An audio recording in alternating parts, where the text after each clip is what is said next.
Today's daily devotional from Pastor Greg Laurie. Share your story.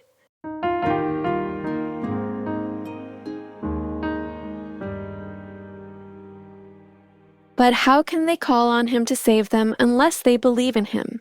And how can they believe in him if they have never heard about him? And how can they hear about him unless someone tells them? Romans 10:14. I don't know about you, but I'm a big fan of hearing people's stories.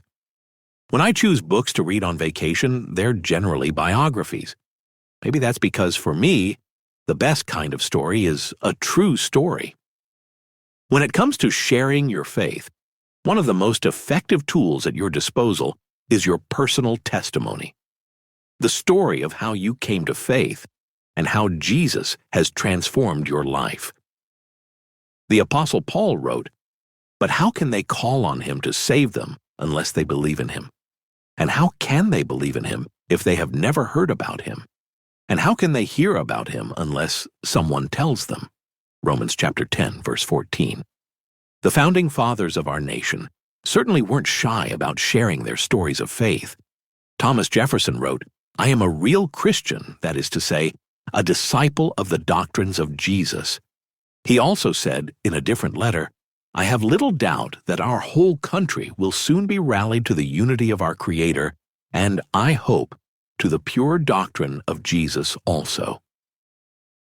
Despite his flaws, our third president understood the importance of sharing personal testimony and the power of faith for a nation.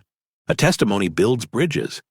It's a way to connect with others so they can see how you came to be the person you are and why you believe what you believe.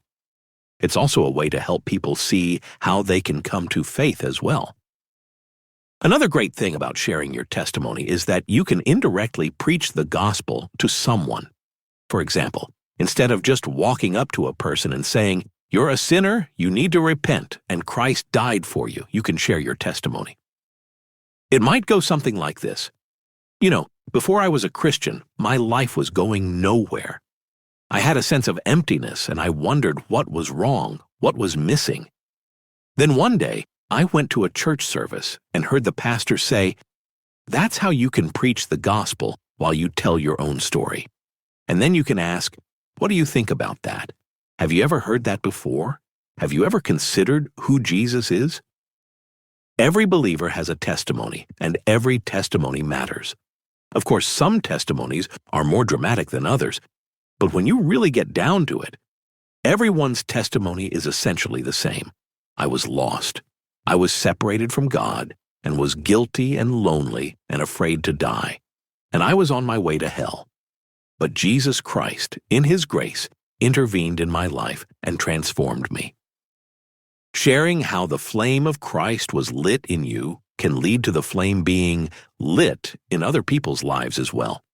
And as various flames are stoked, the conditions become ripe for all-out revival. That's the power of a personal testimony. As you go about your day, I encourage you to think about this question. Which parts of your personal testimony might resonate with other people?